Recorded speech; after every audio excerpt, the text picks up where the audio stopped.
Hey guys, welcome back to the show. I'm Parker Emerald, and this is The Conversation Station. Today we are here with a man by the name of Matt Beaudreau. Matt is the founder of Apogee Strong and Acton Academy Placer, and has founded programs to really help with the education of our young heroes. So please help me to welcome on world-renowned keynote speaker and host of the Essential 11, Mr. Matt Beaudreau. My man. Well done, sir. I'm excited to do this, man. This is a whole lot of fun. I get to do a lot of podcasts, but it's rare that I have such a connection with the host like this. So it is awesome to be here, my friend. Absolutely. I'm so super excited to have you on. Sure. Basically, since I started the podcast, I've always thought, hey, I got to get Matt on here, No brainer, man. I'm glad to do it. So why don't you start off by telling the audience a bit about yourself? Who is Matt Beaudreau, Yeah, that's a deep question right there. I could go all kinds of different sideways, but I'll give it the simple 30,000 foot overview. So I'm an average dude who came out of education, meaning I learned the game of school through being a public school teacher and a public school administrator, then a private school teacher and a private school administrator. More importantly, though, I'm a husband and father, and so I left those school games to build something that I thought was better for young people, with selfishly my own kids being the first priority in that. So I had the distinct opportunity to connect with the Acton Academy global network. Launched a few Acton Academies in California, and so while launching these, I was simultaneously traveling around the world, speaking to all kinds of organizations and that everybody would know: Cedars-Sinai, American Eagle, Wendy's, Caterpillar, Purina, Lockheed Martin, you name it. I got to work with these organizations, which was awesome. So I was working with them, launching these schools, and all of that just continued to explode. And in part of working to develop amazing young heroes, connected with a good friend of mine, Tim Kennedy, and we decided to launch Apogee Strong, which is where you and I got connected as well. And so we got to mentor young men from all over the planet. We're now launching our Apogee Strong Dads program. I get to help, still get to help entrepreneurs open these schools all over the world. I get to help people home educate all over the world. So I got a really fun, good life helping other human beings. Absolutely. And Cool. I can definitely say, I came and I did a shadow day at the Acton Academy Placer. Yep.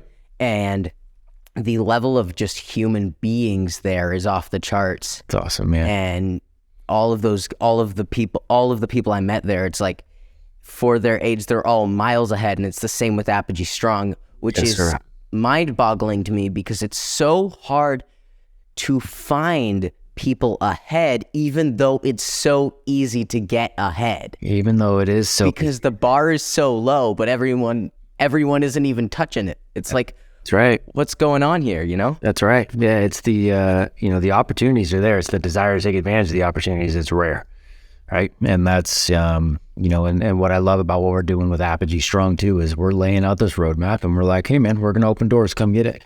And so the people that stay and push through, you see that desire come through, and that's where the fruit ends up coming from, is because they've got the desire, they push through, and then they reap the rewards of that. And that's why we don't see so many, is because there's so many, unfortunately, young people who are just get sucked into the culture, or they get sucked into the distractions, or parents are more concerned about the distractions than they are about actually having them go forward. They live reactive lives, and there's reactive parenting, and all the proactive things that actually make life worth living just get put to the wayside, unfortunately. So absolutely. And I can say that before Apogee, I was definitely a bit of that, not exactly super wanting to go after it, because my mom brought up Apogee. She's like, hey Parker, do you want me to enroll you in this? And my mom has always been sending me links to things.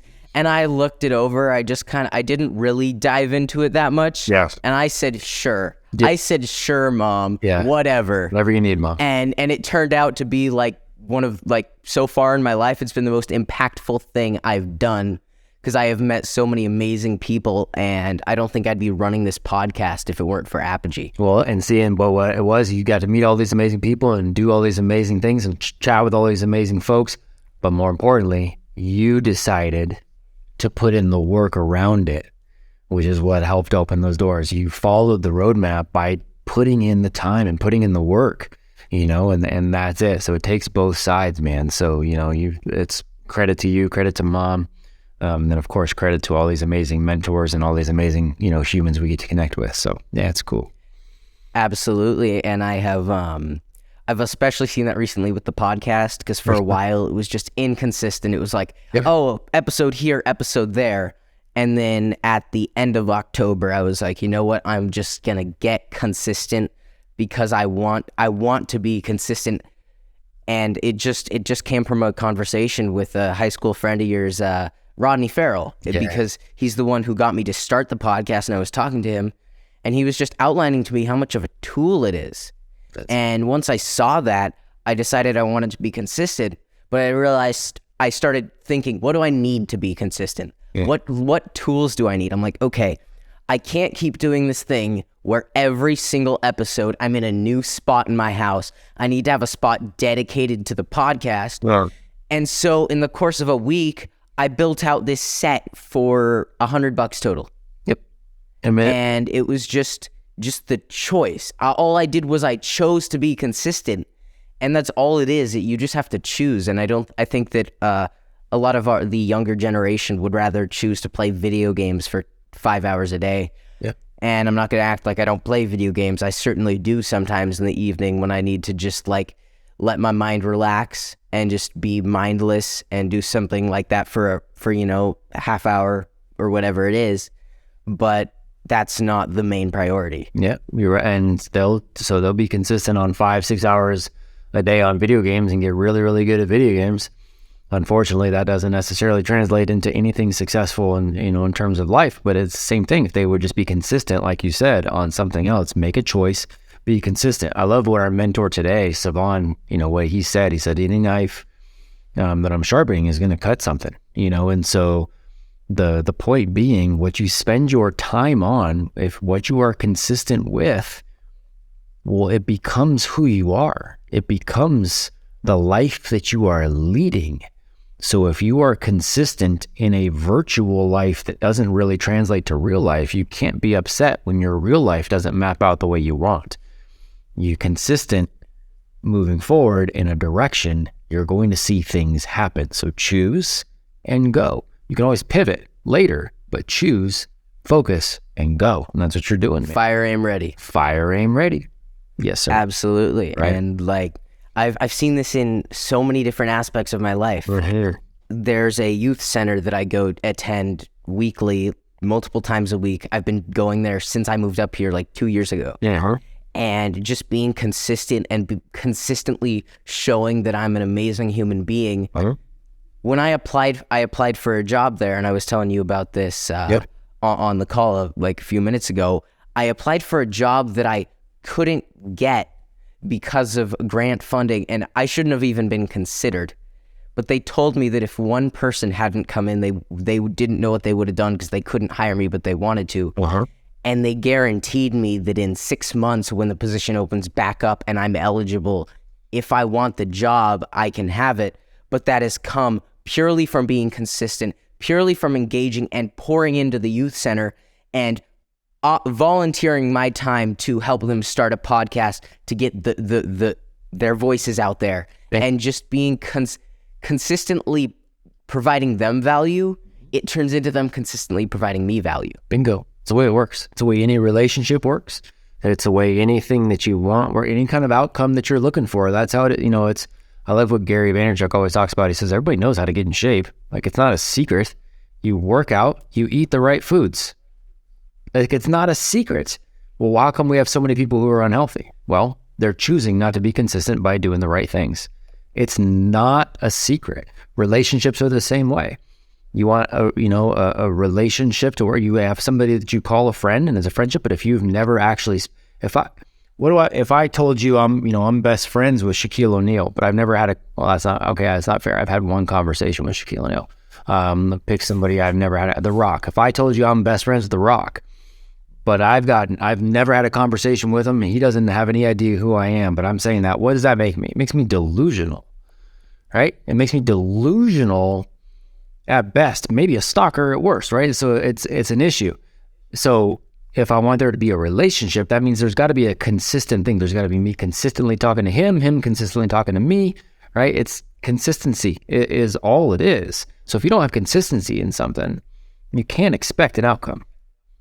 Totally. And it's interesting because so many of these simple things are so absent from modern education. Bingo. And it's like, or modern school. I would say modern school, because education and school are, as you are insist, they're so different, vastly different. I have learned more from Apogee Strong than I learned ever in the school. Yep. You will. And it's real education. Yeah. You're taking on real educational opportunities that really open up more doors for you to explore more education. That's exactly right. And what you said there is key. Simplicity. It's not, school does a good job of trying to make a complex roadmap, taking a complex road for 12 years that supposedly is going to, make you an educated individual, and it makes you a very simple individual. Whereas education takes a more simple process and just says, stay consistent on this simple process. And then it allows you to have complex thought, complex ideas, complex verbiage, complex, all that complexity of humanity. The beauty of humanity comes out of simplicity. We've got it completely backwards in school. Absolutely. And it's really just an interesting concept to me, where I've been in like lots of different school situations, where I started out from the time I was in kindergarten to the time I was in,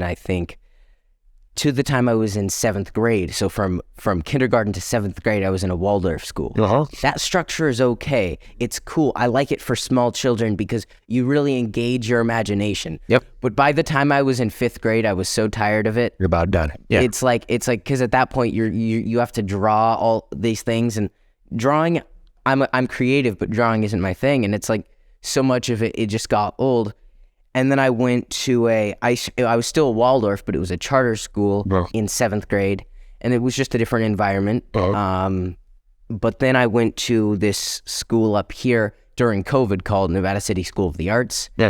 And I was there during COVID. So the best part about school was apparently the electives. They didn't have electives during COVID. And I despised that school. And the last year I had a very dislodged and just all over the place homeschool structure, where it's because there was no structure in the household. Things were crazy in the household. And then this year I started in a homeschool charter, high school charter, basically traditional education, but from home. It was the worst thing I've ever done. It was completely and utterly terrible.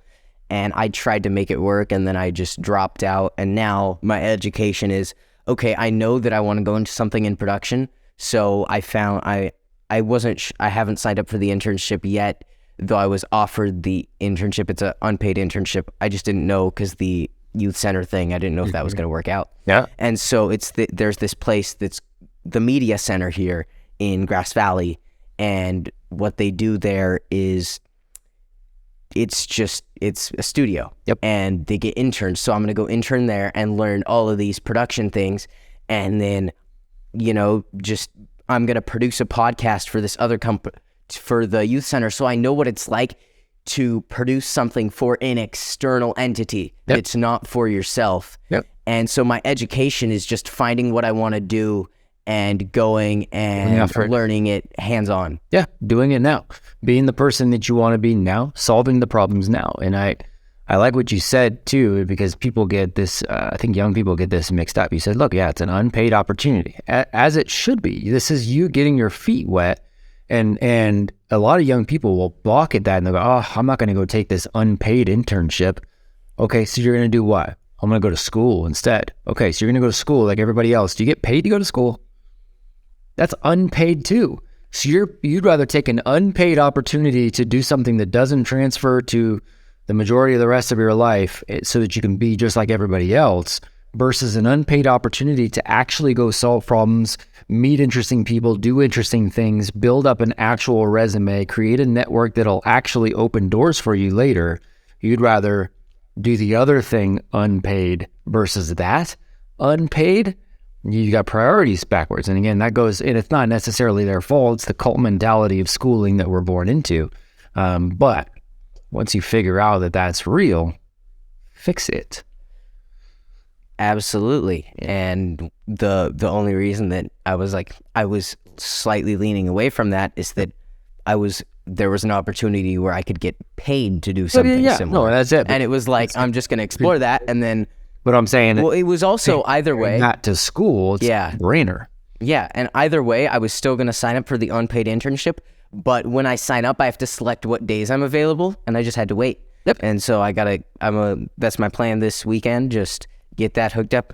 I'm pumped for you. One thing that I noticed, because it's when I became inconsistent with the podcast and things fell apart, I love and hate the concept of summer break. I like the break, but I hate the fact that it's called a break, because on break, people just stop getting after it. And it's like, it's stupid, because in the real world, Matt, when summer comes, you don't get summer to just stop. And it's an interesting thing where it's like, it's good to give yourself a break, but it shouldn't be a 3-month long thing of you doing absolutely nothing. I rarely ever even know what day it is. Month, date. I have a calendar, so if it's the calendar is the only thing to keep, because otherwise it is just, what am I doing today? What am I doing tomorrow? What am I doing? And it's all part. I don't even like the concept of a break unless you really need. I mean, I'm kind of more like the integration, and it's what Seth Godin always said, right? Like, create a life that you don't need a break from. Create a life that you don't need a vacation from. I have no desire to take a break because I love what I get to do every day. There's no desire to take a break. It's just, I integrate that into my life. The way my life works is everything I do is something that I am choosing to do, and I enjoy every single part of that. Even the parts that I don't enjoy, I enjoy, because it's part of the bigger mission. So yeah, that whole concept is just, it's building the habits of a slave mentality. I'm going to wait until somebody tells me what to do, when to do it. They're going to tell me when I get to have a break. I hate my life, so I'm just going to go ahead and take this break of just like completely zoning out, and then dreading the fact that it's almost time for my break to end. Like, it is that slave conveyor belt mentality that you're born into, and you don't have to live that way. And I highly don't live that way. Yeah. And it's interesting because one thing I've noticed, like yesterday, I had, like my sister got her driver's license yesterday. Nice. So in the evening, we went to an inn food because that's what she wanted, because it's, a big deal. Well, but it was interesting because that coming up, and along with some other things, a lot of the time that I thought I had to get things done, I didn't. But instead of being like, okay, I will do it tomorrow, I stayed up till 2 a.m. and got what I needed to do done. Yep. And the thing I've noticed is if I stay up till 2 a.m. not being productive, I am completely spent the next day. I'm exhausted. But last night I was up till 2 a.m. being productive and getting things done that I needed to do.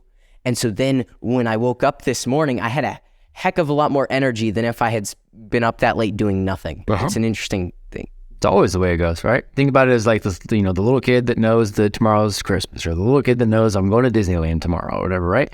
Can't necessarily sleep, doesn't matter. The alarm goes off and it's like, I'm ready to go, right? Absolutely. Imagine if you have your whole life like that, though. Imagine if every day you're just like, yes. And I'm not saying that means you don't ever sleep. What I'm saying is just imagine every day getting up going, oof, all right, cool, man. Here it goes, another day to go get after it, because I get to choose who I'm around. I get to choose what I'm doing. I get to choose. Why would you not want to build your life like that, where you're just excited about what you're doing and who you're doing it with? Like, that's absolutely, that's the way it's supposed to go. And it's, people think of it as like this pipe dream. Well, no, that's not realistic. Yes, it can be. 100%. You've got to be intentional about it. Yes, it takes more work to make sure that that's the case. All right. But that's the whole point of freedom, is that there's responsibility attached to it. And that's why people are scared of that kind of freedom, is because they know that's an extra level of responsibility. So they'd rather be miserable in their lack of freedom than extraordinarily happy with massive responsibility that's tied to that freedom. Absolutely. Like last night, I was up late working on finishing some stuff for the podcast episode that I released today. And I enjoyed that. I love doing all that stuff. And so I was up super late doing that. But then it was just this excitement. And then I got up this morning like, okay, I need to get up at 7 a.m., which is 5 hours of sleep, less than I usually get. But I need to get up. I need to just get ready, work on some things, and make sure that I have everything dialed in for this episode before I hopped on the Apogee call. Yep. And I woke up and I had energy, which I don't know, it's just something I've had to explore recently, just as I've started to get less sleep because I've been doing more, and exploring this concept of what you do with that, with the time before you sleep. Like, it's just, I've just been noticing the astronomical differences in energy just via what I'm doing the day before and the next day. That's awesome. Love to hear it. So this is something that you had mentioned on the Apogee call, and I'm curious because you were sharing it with the brothers for them to explore it. But what are your thoughts on the whole ChatGPT thing? Yeah. In my opinion, it's completely revolutionary. It is completely revolutionary. It's going to be very interesting, and I need to play with it more myself to be able to speak as intelligently about it as I think I want to be able to. But just from preliminary exploration on that, I do think we're looking at something that's revolutionary in terms of our ability to produce. Now, like any other tool, it is going to be extraordinarily useful for some things, and it's going to be extraordinarily dangerous in other ways. So from, again, from a productivity standpoint, I think we're going to be able to produce massive amounts of amazing work, and exponentially increase our efficiency in so many areas as human beings. I think that's huge. I think there is also an opportunity, obviously, for exploitation, for people to use it and not truly learn, to people to regurgitate. Now, what does that mean to learn? Like, what are we even talking about? But, so, that'll be the interesting thing from an educational standpoint is, okay, now we have access to this amazing tool. At what point do you use it? At what point is it something where you're using it and you don't actually learn the thing that you are now doing? Like, I don't know where that line is yet. And does that matter, right? No, we no longer use the cotton gin, so I don't care that nobody learns how to use the cotton gin. So at some point, does the ability to use a tool like this replace our need to really write certain types of things that we write now and certain ways to communicate? We still need to be able to communicate as humans.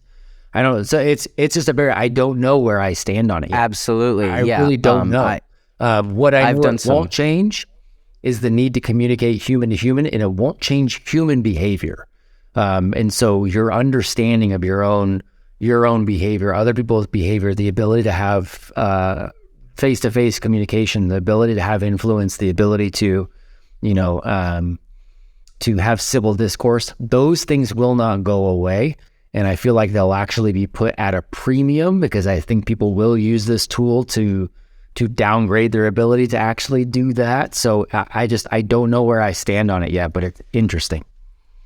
Definitely. And I was watching a video on it, which is what really got me inspired. Yeah. And they're talking about, either way, we're still going to need people to pilot this, because it's not perfect. It will be very confidently completely incorrect. Yeah, but it will do that with the utmost confidence. Sure. So you have to have people to fact check it. But some of the power is, I asked it to write me an article on the Roman Empire and its effect on modern politics, and to cite its sources in MLA format with links to the articles. It did it, and the links worked. The links were proper. Sometimes it won't be right, but I was able to get that. And then later, me and Kaleo and I were messing with it, and we got it to, and what we used it for was, we input something and it gave us the idea, and we took what it wrote and we revised it to be more how we would say it, but it is powerful in that sense. Very much so. Very much so. I said, I told it to write a program, or I said, write a story about a man named Matt Beaudreau and Tim Kennedy starting a young men's mentorship program. And it did so pretty much explaining Apogee Strong, talking about a global program that likely uses Zoom to, right? And Tim Kennedy with a military background, and it went it laid out a ton of things that were absolutely correct, and it did it within seconds. Which was just, that blew my mind, and that was just the start of it. So again, I've got more that I've got to play with on that, but yeah, the capabilities are unbelievable. Definitely. And the interesting thing is it's currently set in its state. It's not learning from people's inputs right now. Right. And it was trained in 2021. Apparently I asked it, who is Matt Beaudreau? Yeah. It didn't know. So you're not quite there. I asked it to write a story about you.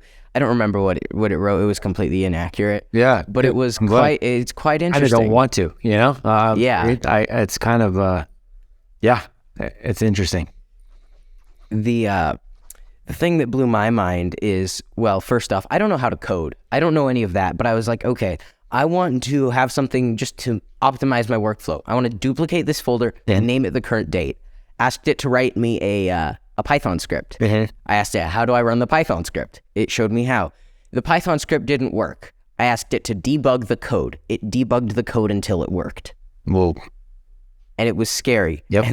And then the video that I put up on Workplace for the brothers, in that video, one of the two podcast guys on that podcast talks about the fact that a guy was able to get it to write something that took advantage of the ChatGPT itself. So the AI wrote something to take advantage of the AI, but then he ran the script, and the script worked in every way except for the fact that it used too many ChatGPT API tokens. So it used up too much of the free plan.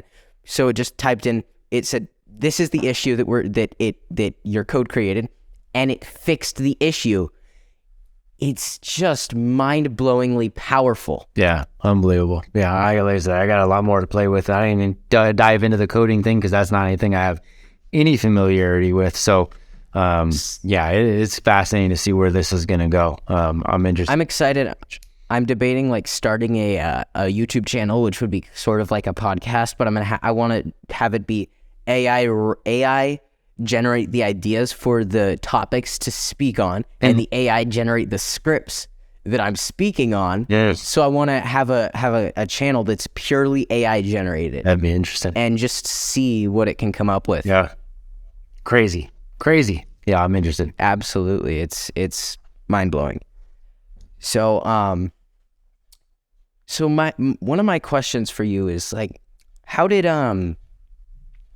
Apogee come to be? What was the process that got that to come? Yeah, it's a good question. Getting to work in education for as long as I have, and in schools for as long as I have, I loved what we were doing with the Acton Academies because I think that turns school into an opportunity for actual education. And so even within that, though, you're wanting to build this very student-directed environment. And by student-directed, we mean we want to hand over the reins to the young heroes early and often, and have all these things happen. Now, with that said, I still think there is a place for direct mentorship. And by mentorship, a lot of people think, okay, you get somebody who's done something, you tell them exactly what to do. Sort of.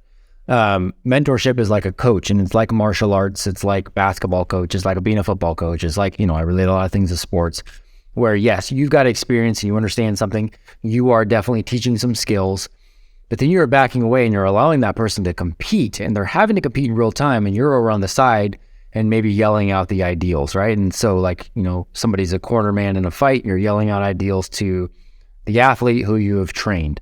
And I think good mentors will do that more and more and more, and then they can just bring the athlete back and go, okay, now as you're developing your own strategies, try this, and then they step back again, right? Until eventually that athlete that no longer needs that particular coach, or however that unfolds, right? And so I think there's still room for that. And I saw that playing out where I'm like, oof, I'm in this environment, this educational environment, but man, I really would like to coach, especially these young men, so that they could move forward, because they're suffering from like a Peter Pan syndrome right now. I mean, they don't want to grow up. And I think that's ultimately to their detriment. And if they would just get their stuff together and start grasping under some responsibilities, start elevating their speech, elevating their actions, the world will open up for them, because more and more of their peers are just going to allow themselves to falter.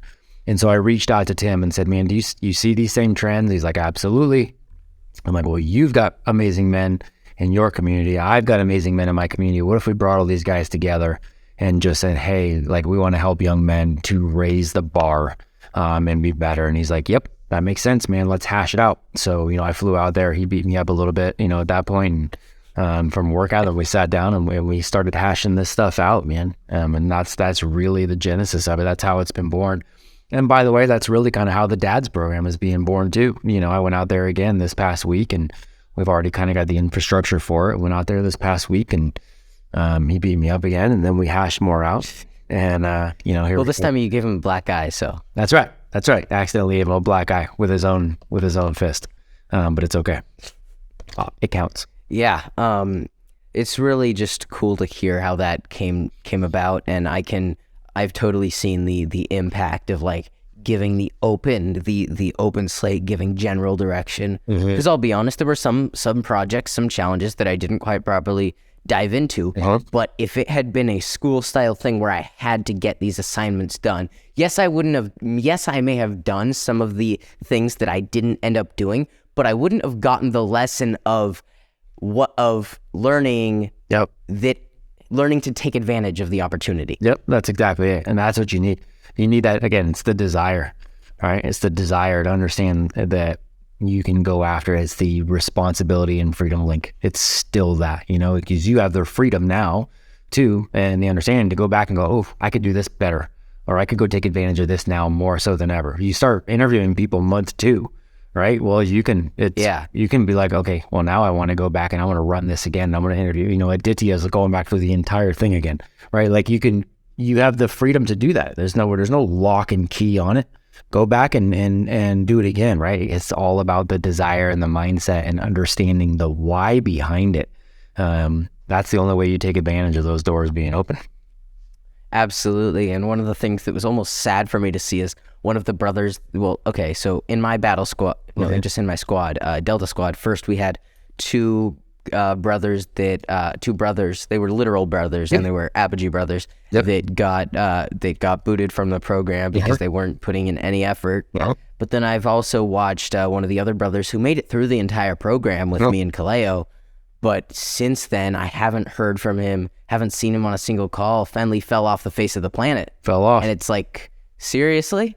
Like, after all of this, after all the lessons, you just decided to like, I haven't heard from you since. And it's like, what's going on here, man? You were in this program for a year and you're not going to stick around? Well, and it's that's what I love about this whole thing, though, is it's a microcosm for life, right? Like, you're going to have, if you've got 100 people that start on something together, you're going to have a vast majority of them that really should not be there and are going to earn it because they really don't necessarily want their freedom. And then you're going to have certain percentage that are like, okay, I'll go through this for a while until everybody says I'm quote unquote done. And then I'm going to go back to, whatever I was going to go back to anyways. And then you have some that are like, oh no, I see this.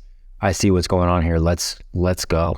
And that's always going to be the smallest percentage, but those are always the guys that you want to. Absolutely. We want that attrition. I want to see it. I want to see hundreds of young guys, because it's going to, if we have 1,000 young men that are going through this program and pushing through, what that's going to mean is we're going to have 50 that we can work with. Not 1,000. We're going to have, 30, 50 that we can work with. And that's who we're looking for. I'm looking for those guys. Yeah. Well, I'm hopeful to help all 1,000, but I'm looking for those 30 or 40 that push through and are like, okay, no, we're in this, because those are your warriors. Those are your leaders. Yeah, and it's really cool because through the program, it's crazy because my network just from the program is 1,000 times bigger than it was before, because I have connections to people all around the world through my Apogee brothers, and then I have these weekly mentors coming in, and it's just such a big opportunity. Like, I mean, and then at the Apogee in-person meetup, I talked to Sean Briscom and had him on the podcast because after talking to him, he's such a rad human being, and he's so passionate about helping people. Yeah, your network is just unbelievably, bigger than. One of the things that I think not enough of the brothers take advantage of too is not just the network that you're creating, but documenting those conversations too, like documenting the fact that you're having conversations with these types of people is another area that you guys can open other doors and go, hey, look, I sat down with this guy, this guy, this guy, this guy, this guy, this guy, this guy, and I learned this, this, and this, and it's going to be like, okay, cool, man. Yeah, this is something special. This is something different. So there's so many things, so many areas for you guys to take advantage of, and that's the whole point. It's the whole point of what we're doing is creating that network and those opportunities and those experiences. Absolutely. So, I'm curious what did, because this is a question you always ask the mentors when they come on the calls. What did Matt at 15 or this area, what did Matt Beaudreau in high school look like? What did this, Yeah, that's a good question, man. Because I always ask, because I always like to hear the journey, for these mentors that we bring on and stuff. I had somewhat of a similar journey to our mentor today. I grew up in an average city, in an average kind of household. Parents were divorced, but both parents, went back and forth. Both parents clearly loved us. My dad was a harder guy to get along with than my mom. For sure, he was a rough dude, and when we didn't get along, great. But we were in this average town, and I had average, so there wasn't anything crazy right there. And sometimes I look back and go, man, I kind of wish there was a little bit more hardship there. But even in our school, man, I had friends who were gangbangers, and I had friends who were, they're come from multi-million-dollar families, and everywhere in between. It was a really kind of a weird, unique sort of circumstance where all of us were still kind of friends with each other, which was kind of a strange thing. But I'm grateful for that too, because I learned how to get along with pretty much anybody. I can connect almost every human on the planet. I really believe that. And that's part of the reason why. So, because there was nothing else there, I played the game of school well. I got good grades, but it was because I played school well. Had good friends, was good at sports, liked girls. And I mean, I was your kind of stereotypical. And that sucks, because then I graduated high school and it was like, crap. Okay, now what do I do? I don't know anything. Yeah. I don't know anything. I don't have anything to offer. I don't know. I'm not going after anything. I'm not going after any goals. I don't have any really good habits and disciplines. I'm just doing what everybody else is doing. So what do I do? Well, everybody's going to college. I guess that's what I'll do too, And so it didn't set me up for ever feeling like I knew who I was until far later in life. And so that was to my detriment. So I wish I had something different in that regard. But, of course, just like other people have said too, I'm grateful for what I did have, because I can look back now and I can pull out those lessons. And that also has helped me to be more impactful in what I do with what I build now, because I know the dangers of going with the flow. Only dead fish always go with the flow, right? And I was a dead fish, man. Absolutely. It's interesting to watch, because I've definitely had friends that I was close with over the years that are completely and utterly dead fish. Yeah. And it's like that's not my decision to make for you, but it sucks to watch you go down this path where you're going to be left after college not knowing what the hell to do with your life. That's right. No. And it brings me to something that Mr. Hyde, who I had on my last episode, was talking about. He said that the hardest decision in life, Eric. Okay. The hardest decision in life is figuring out what you want to do. Because once you figure that out, everything becomes easy, because all you have to do is create a plan and stick to it. And it's like these people are like, well, I don't know what I want to do, but I'm going to do what everyone else does. Right.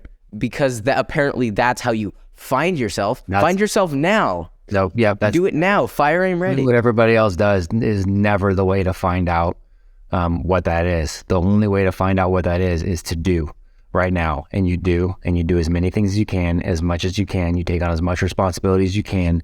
You take on all of that stuff early, And then it starts to illuminate the things you like, the things you don't like, the things you're good at, the things you're not good at. And then you have to be intentional and you have to think about it. You have to go, okay, I've enjoyed doing this. I've enjoyed doing this. What's the commonality here? What is that? I want to solve this problem.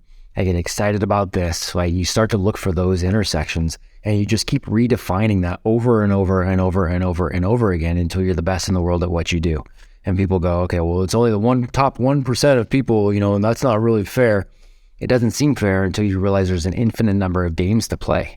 You just have to figure out which game you want, and you be the guy you be the only one playing that game. But you have to be intentional. And people don't want to be intentional. Again, it goes back to the freedom and responsibility. They really don't want that kind of freedom to have to pick, because then you're responsible for actually picking and going forward and getting to work. And people are like, I'd rather just be miserable. You tell me what to do. Absolutely. And like for me, I realized that what I want to do is something in the realm of production. Yeah. I don't know exactly what. I want to do something in production. I want to provide value like through marketing. And so I've just started, I'm like, okay, the person that seems like they're doing exactly like the closest to what I feel I want to do is Rodney Farrell. Yep. So I'm going to start getting as involved with him as possible. And the podcast, I get to talk to rad people that help me hone in. Yep. And this teaches me how to manage a podcast, how to distribute, how to promote. And so it's like, I don't see a world where I become the number one in the world at podcasting. But the podcast is the tool. That's not the end. It's not the end. It's just a means to that end. That's right. And I don't know what that end is yet, but all I know is where I'm trying to go. And as life happens, you just adjust and you just hone in on exactly what you want to do. Bingo. And it's really freaking easy when you think about it in that way, where it's not, I need to know exactly what I want to do. You just got to start going and just go. And you realize that things change continuously too, and you get comfortable with that, right? So when people ask me, what do you do? I don't even still have an explanation really, because that's always constantly changing, right? I was day to day doing a lot of stuff on the schools after building all of these schools. I don't do anything day to day on the school side anymore. And it was just, now we don't have just the young men, now we have the dads as well. And we're building that part out. Like, everything is evolving and changing all the time. So people are like, what do you do? I don't know. I do a lot of things and I enjoy all of it, and it continuously changes. And I know that 2023 is going to be amazing, and I know that 2024 will be amazing, but it might look different than 2023. 2025, who knows, right? Because the world's going to change, I'm going to change, things are going to grow, opportunities are going to come, opportunities are going to leave, right? And so you got to get over this, people have to get over this whole, like, well, you do step 1, step 2, step 3, step 4, step 5, and then all of a sudden it's figured out, and you're good. Like, that's not the way it works, man. Yeah, that's the school. That's what school does. It's school. That's the school thing. Yep. You're right. It's the school thing, not the life thing. That's right. It's interesting how so much these days people just associate school with life. Exactly right. And it's like they aren't the same thing. They're so vastly different. Usually, and opposites. Yeah, they're so it just blows my mind. Yep. Because as a young man, I watch all of these people that are much older than me, or some people right at the same age, especially with people at the same age as me. And I'm like, what are you doing? You say, I don't know what I want to do, but I know I want to go to college. Yeah. College isn't an end, it's a means. So if you want to go into something where it's a very obvious, I want to be a doctor and I need to go this way, or I want to go be an engineer, and it's something where it's a very easy thing, not just I'm going to go study liberal socio-psychology of whatever, something crazy where you're just like, I want to find myself. I want to go party and find myself. It's so delusional. Yeah, but again, it's a cultural mentality. It's trained. It's like me. It's like you saying, okay, I want to go. What do you want to do? I want to go to Grass Valley. Okay. Well, what? Like, all right. But if you say I want to go to Grass Valley because it's the only way I have to drive through Grass Valley in order to get to, the next city over here. Cool. Then it makes sense, right? College, same thing. If there's a purpose for it, awesome. Figure out how to do that intentionally and effectively, and great. Otherwise, It's just as arbitrary a goal as having a peanut butter and jelly sandwich. When I'm, 4 years from now, I want to eat a peanut butter and jelly sandwich. Oh, do you? Cool, man. Sweet. That's a weird goal, right? It's like it's arbitrary. But if you're like, oh, I have to eat a peanut butter and jelly sandwich in 4 years because, the CEO told me that in 4 years, if I eat a peanut butter and jelly sandwich, he's going to hire me for that. Okay, great. Well, then I'm going to eat a peanut butter. I got a purpose now. People don't think. Absolutely. The peanut butter sandwich analogy. That's quite the analogy. Not used as enough. It's not used as much as it should be. Yeah. Oh God, that's freaking hilarious. One thing that I find very interesting. It's more of a thing that's just going around right now, which is absolutely hilarious. Is the Brittany Griner situation? Yeah. It's like the past couple days. It's like after that deal. Is it Merchant of Death is the guy that they traded for this basketball player while they left one of our own troops in Russia? Yeah, it's like dealer. What are our priorities here? You basically just traded Michael Jordan for a bench warmer. Yeah. Like you just traded someone who's a high-level, high-profile guy for someone who plays a sport in a league that no one watches. Yeah. I mean, frankly, no one watches the WNBA.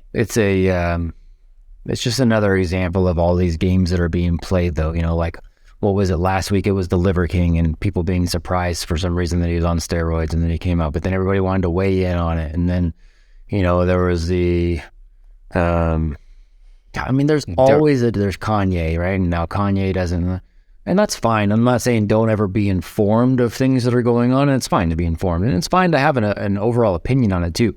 But the fact that people will they'll spend so much time thinking about it. They'll spend so much time talking to others about it. They'll spend so much time diving into that. They'll spend hours on things like that instead of hours on how do I move my life forward, instead of hours on how do I go help more people, how do I go serve more people, how do I ruthlessly eliminate the distractions and the things in my life that are not, they'll spend hours on. People will, I posted something. I remember a couple of years ago, we were wanting to host an organization that was still bent on helping to eliminate human trafficking, right? As much as they can possibly do that. And I remember posting something saying, hey, this is something we're bringing these guys here. I would love for you guys to jump in and, would love to hear your thoughts and who would want to attend and what's going on, and we get like a handful of comments and people that are like, oh, okay, cool. That's great. And then, I see another post right after that, and it's somebody is like, hey, take this quiz to find out what kind of potato you are or something like that. And it's got hundreds of freaking responses. And it's like, that's a telltale sign for a culture that's in trouble.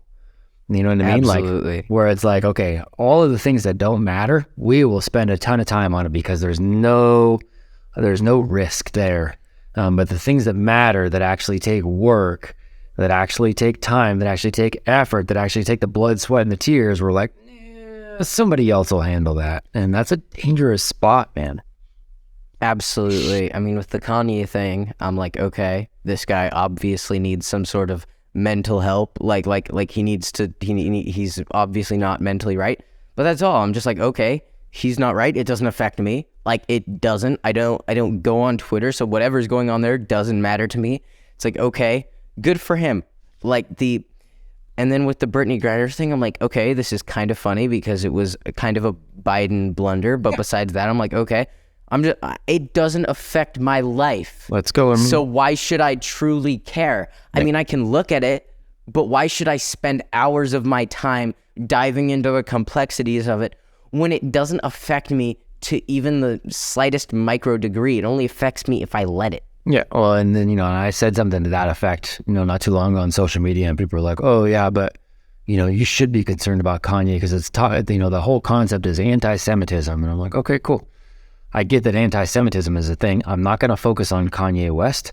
And if I've got something that is a problem that I think I can solve, then I should try to make a solution. If it is a problem that I don't have any impact on, that I can't go solve, or that is not in my current frame of focus, then again, I recognize that there's a problem there, but I'm going to go focus on building as many solutions as I can to the things that I care about. Nobody's going to fix the world. Nobody's going to fix everything. You need to fix yourself first, and then pick a cause or two that you can go after and handle. If we could all do that, and let our, individual passions and ideas come out through solutions, we'd be in a good spot. But people don't want solutions. They'd rather complain. They'd rather be, distracted. And that's why we're in the mess we're in, man. And so, that's our biggest mess, especially for young people, is find something, fire, aim, ready, go after a purpose, attack it, go attack a purpose, Absolutely. And if your purpose changes, okay, great, go attack that purpose.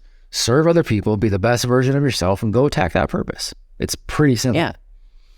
I mean, currently my purpose with the podcast is just, I don't know exactly what this is going to turn into, but I just want to talk to rad people and build this out to be as big as it can possibly be to positively affect people, because if I'm talking to people that I think are rad, that I think can pour value into me, if I just share that with the world, now the world is getting stuff that I believe is valuable. Yep. That's the goal. The goal is just to positively impact people. That's it. And it's going to open more and more doors for you, and some opportunities are going to come out of it that aren't even on your radar right now, because you're actually moving forward.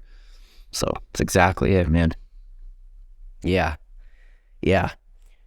So I have my next question for you, because you talk about this a lot, about like how education is a game, and how a lot of this stuff is a game. Yeah. And like when COVID happened, everyone's like, oh my gosh, where did this come from? What's going on? And it's like, and I remember you saying on the Apogee calls, like this has been coming. I mean, it's just the game. So could you elaborate on that a little, and what exactly does that mean? Yeah. So it's a great question, man. So, school,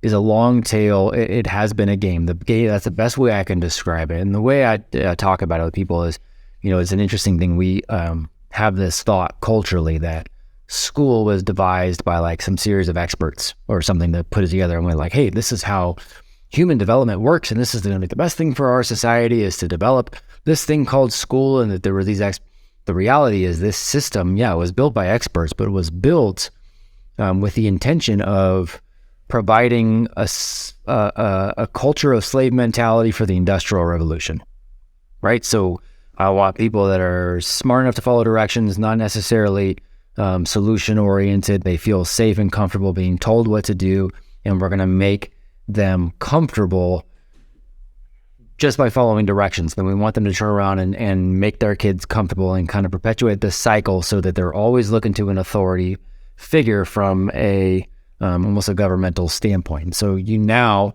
have this 150-year-old experiment on humanity, but the problem is we don't know anybody that's older than 150 years old. So nobody remembers what it looked like before school was a thing, because before school was a thing, all the stuff we were talking about where you have to learn by doing, you actually have to have a purpose, you got to figure stuff out, you got to take responsibility on young and early, that was all just part of life.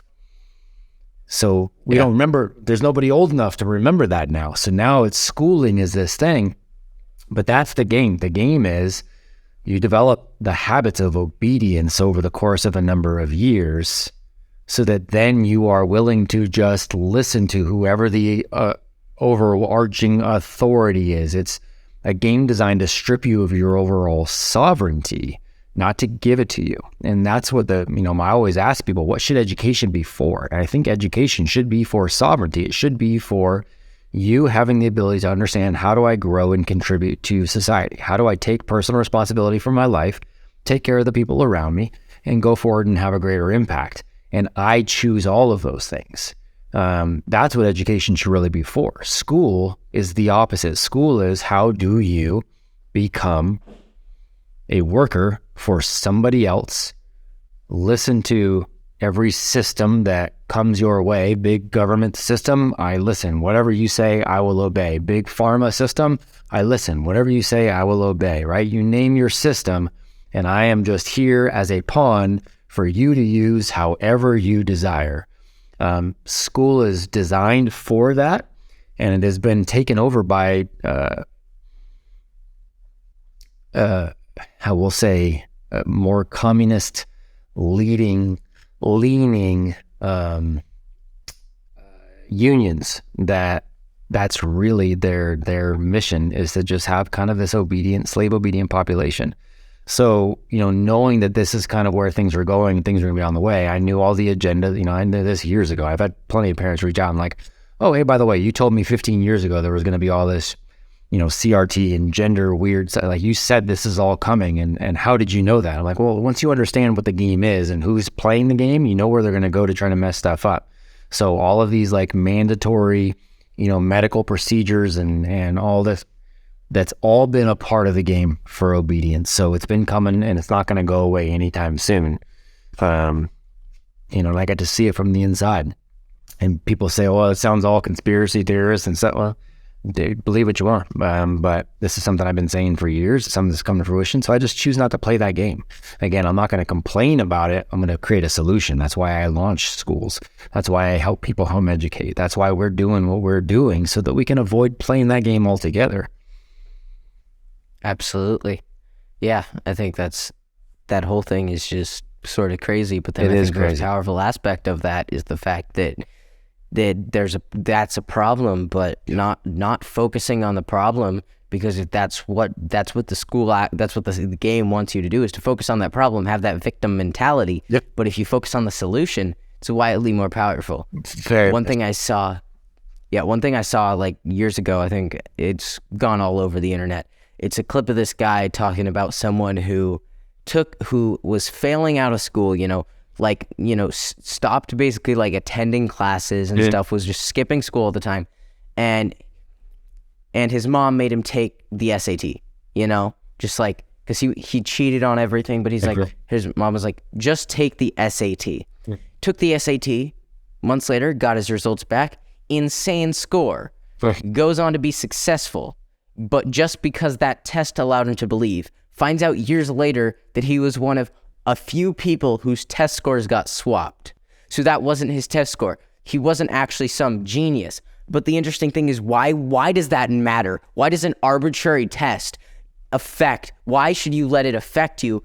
What should affect you is just who you are as a human being. Just be the best version of you can, and don't let something arbitrary made up by people who want you to be obedient. Yeah. Don't let that affect you. There's two things there. One, the SAT doesn't measure anything. You and I both know people that have phenomenal SAT scores and went on to be miserable, unproductive, unhappy, whatever, human beings. And we know people that didn't take the SATs, or didn't go to college, or didn't graduate high school even, that are wildly successful, phenomenal human beings, crazy happy, at peace. We all know those stories and that dichotomy. So that is any kind of standardized test really doesn't measure much of anything. But the other part of that is, it just goes into that belief part, right? The reality is, we're all born with an inherent level of just genius and ability. Like, that's just part of human nature. It's just part of our DNA. But what happens is we add too much other crap, over the top of that. We need to strip that away and get back to the belief, and then figuring out, who am I and where do I want to go? And that doesn't come through any kind of test. It comes through doing it. It comes through experience. It comes through your network. It comes through growth. It comes through self-awareness. It comes through self-confidence because you've done hard things. It comes through all of those areas, and that's what we need to be focused on. Absolutely. It's interesting because it's like, I don't know, it just feels like school. It's such a, like, since I experienced the homeschool charter, which is much more of a regular school than anything I've experienced, I'm like, this is so freaking useless. Like, these tests you're having me take, it's all freaking useless, especially because, okay, you're testing me for math, okay? I have learned everything I need to know to be able to complete basic math and basic algebra. If I need to remember something, I'll look it up. Like, here's the thing. When I was doing it in that school, in that homeschool charter, they were giving me these math lessons, and they were lessons I'd already done before, but I didn't remember them. But I wasn't taking the lessons, I was just doing the quizzes. Mm-hmm. Because if I didn't remember this, I just clicked a new tab, typed it into Google. What's the concept? So it's like this whole memorization and regurgitation thing is completely useless in the modern day. It's good to know things.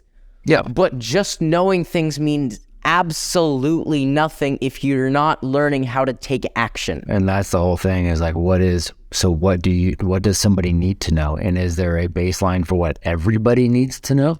And so those are always interesting conversations and interesting arguments. What is the need? What do you absolutely need to know? And is there a time you need to know it by?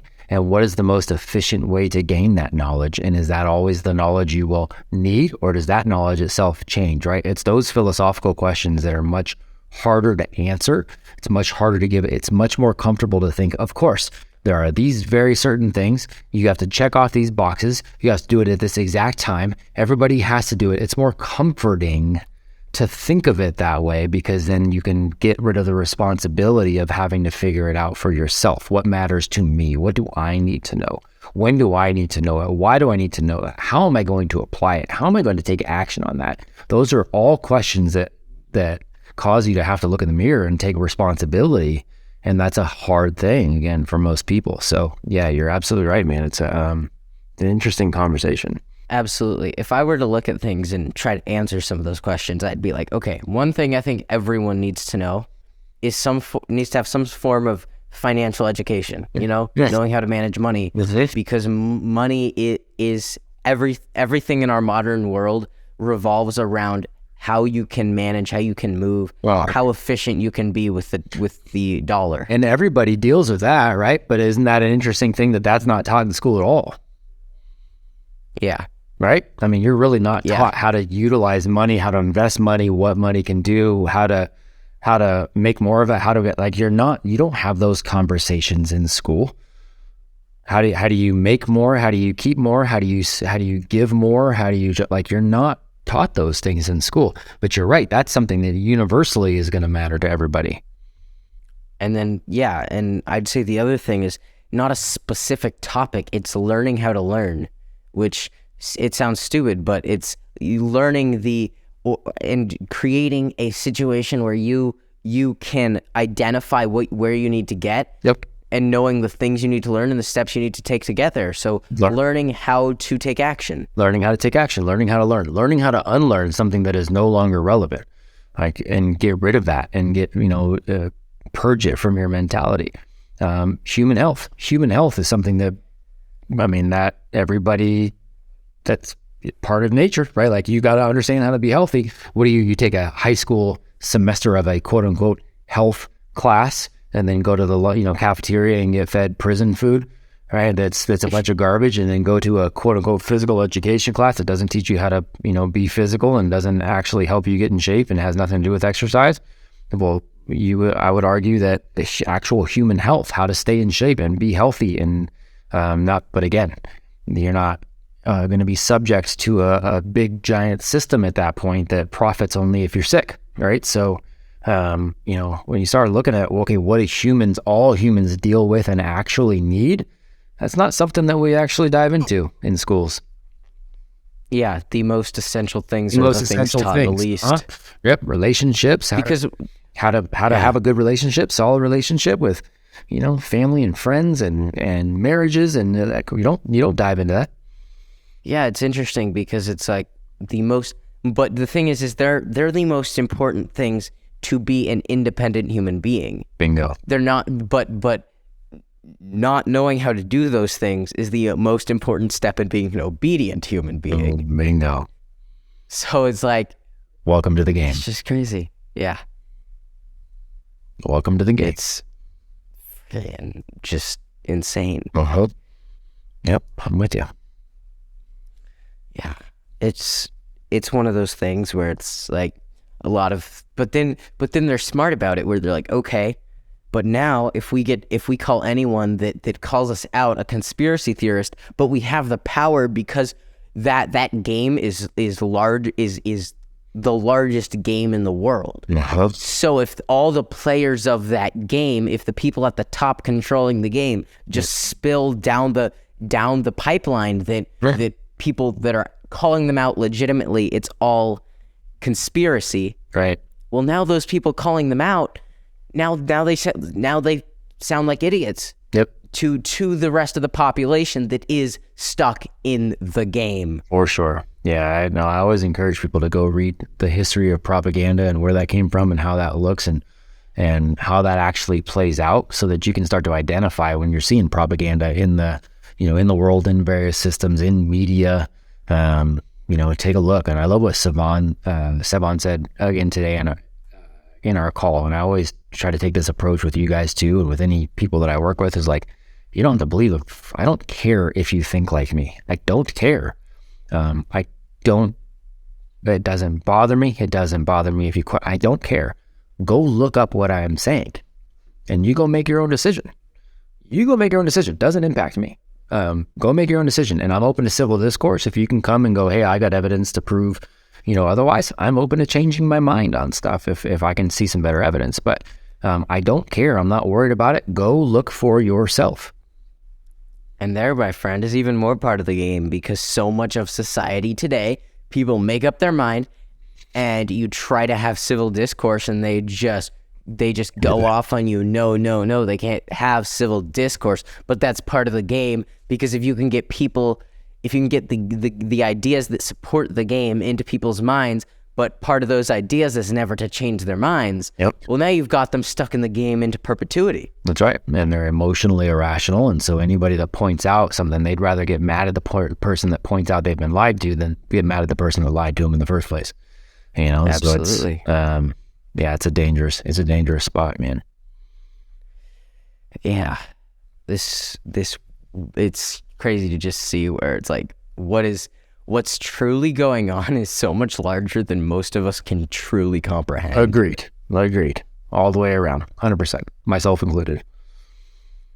Yeah, it's like, but it's just so interesting. But then you have it's just weird to see when you notice the game, and then you notice the people outside the game being called conspiracy theorists, and then you notice the people in the game spewing lies and being called correct.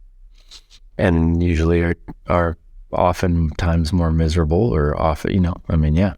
Yeah, but again, that's the whole thing, is people outside the game don't really care at that point either. It's like they're going to just keep moving forward and trying to make a difference in any way that they can make a difference. And they're usually trying to help more people to get there as well. I had somebody, one of our brothers, the family sent me a Morpheus bobblehead. I'm getting my office set up over here. So within the next couple of weeks, it'll look brand new in the background. But the Morpheus bobblehead means a lot to me, man, because that's the whole thing. Morpheus isn't worried about everybody else living in the Matrix, right? He's just like, look, man, I'm gonna give you the red pill moment, and you can choose to take that red pill and you see how far down it goes, or you can go blue pill and just whatever. And I think anybody outside the game who is really,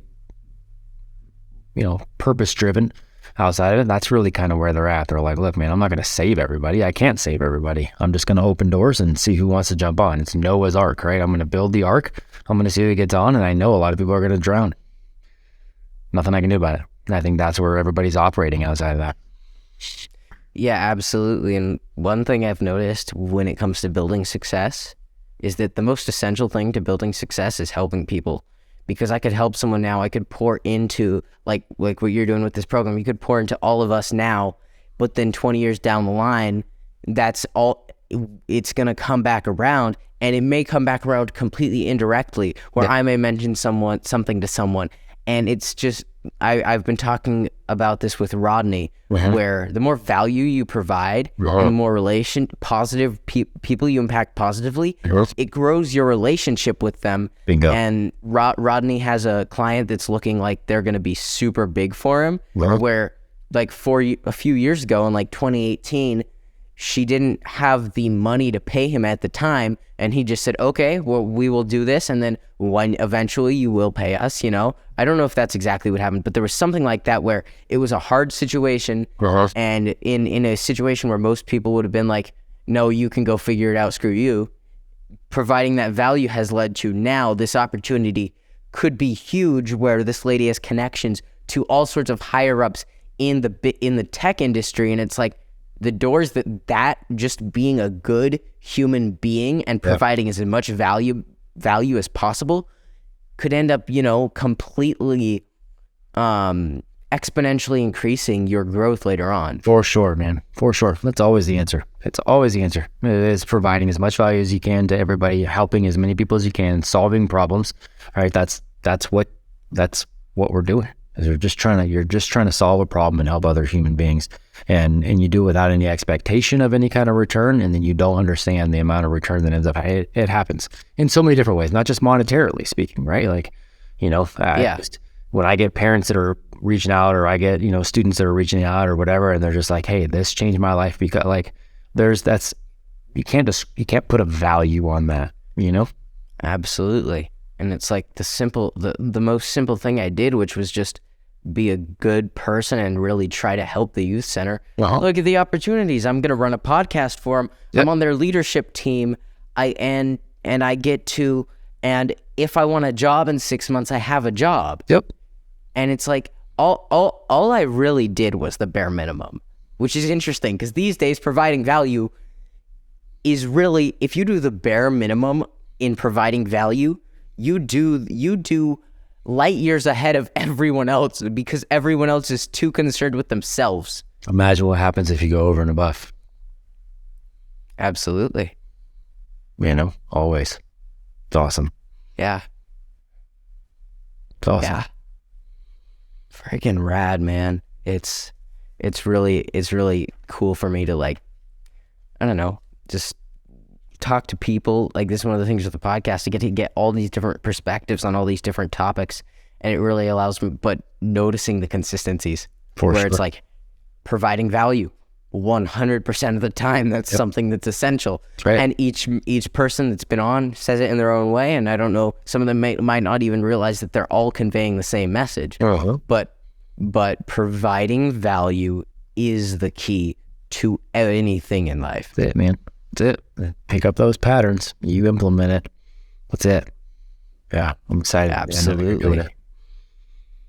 Yeah, really just trying to get after it, get this podcast growing, and just see where it takes me. Excited, man. I'm a living fish where I'm going in a direction and I'm seeing where that takes me, but then I can move. You can move. But also, like, one of the things that I've noticed is, it's like, okay, if I want to go somewhere or something, do something, or if I don't even know exactly what it is, but I want to get a rad opportunity, if I don't know what that opportunity is, what I need to do is just be the best person I can, and that opportunity will come if you consistently provide value to everyone you know. That's right. That's right. It's simple formula, man. It's not easy, but it's simple. You do that consistently, and you can't help but win. Absolutely. It's one of those things. Yep. I've really enjoyed talking to you on this episode. You too, man. It's I'm proud of you. I'm proud of you. Thank you. I am. I'm proud of you. I'm proud of this entire journey. I'm proud of what you're doing with the work here, but I'm just proud of who you are and all the lessons you're learning and implementing, and it's fun to watch, man. It's fun to be a part of. So this is great, man. I'm glad that I was able to come on here. Of course, yeah. Thank you so much. Heck yeah, anytime. But yeah, of course, yeah. This is it's weird. It's like every episode. I don't know how I managed to have every episode be my favorite episode. Good. It's like every time it's like, whoa, because it's all these different people talking about things in their own way. Yeah. But the cool thing is that since they're all talking about it in their own way, for the audience, if what Eric Hyde says doesn't resonate you the way he speaks it, but maybe the way Matt Beaudreau says it does. That's right. That's exactly. Yep. That's it. That's all it's about. That's right, man. Yep. Yeah. Good work, sir. Yeah, of course. Yeah, thank you so much. Okay. Bro. Thank you guys at home for watching. I'm Parker Emerald. I've been talking to Matt Beaudreau, and this has been The Conversation Station.